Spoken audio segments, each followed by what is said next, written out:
L'énorme avantage du montage virtuel, c'est que tout ça, ça peut être modifié à l'infini. Par exemple, on peut déplacer ce plan, dire que finalement, on va plutôt le mettre au début. Allez, je le prends et je le mets au début. Ça y est, les deux sont inversés. On peut dire qu'on va déplacer la coupe. On la ramène là, on la met plus loin, etc., etc., etc. Poum, poum, poum, poum, poum, poum, poum, poum, poum, poum.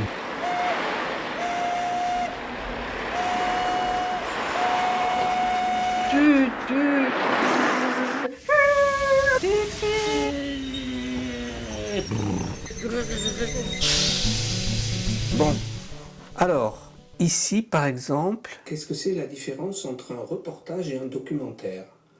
J'ai pas fait beaucoup de reportages, mais quand même, là je vois, il y a par exemple ça là. Voilà, bon, on a vu les deux images s'enchaîner. Bon, la transition entre les deux, elle laisse à désirer quand même, hein. C'est pas très élégant. Écoute, là j'ai un documentaire. J'ai pas fait beaucoup.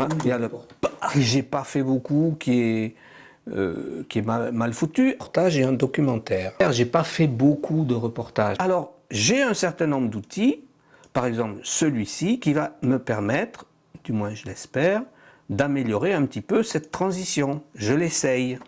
Documentaire, j'ai pas fait beaucoup de... Ah, on entend deux fois mentaire, documentaire.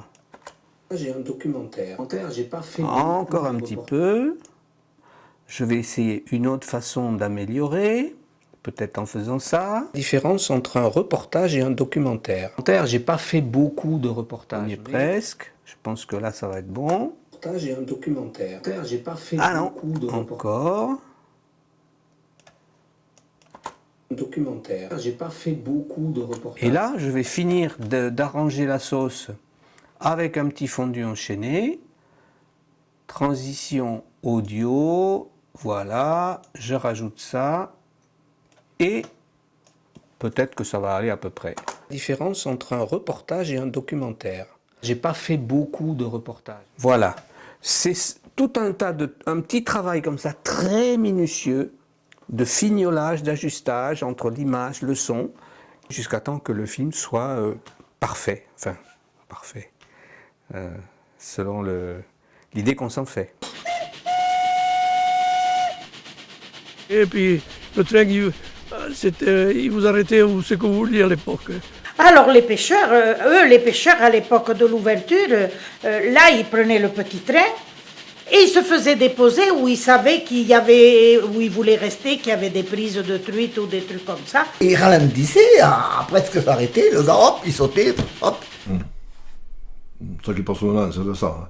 Non. Et le soir, ils les reprenaient et puis voilà. Et le soir, en redescendant, ils ramassaient tous les pêcheurs. L'autorail s'arrêtait pour prendre des pêcheurs.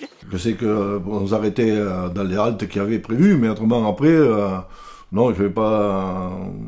J'ai jamais vu mon père ou un autre pêcheur demander au conducteur de s'arrêter. Hein, ça, non. Ah oui, là, ça, moi je l'ai vu. Ça absolument. Ça, non.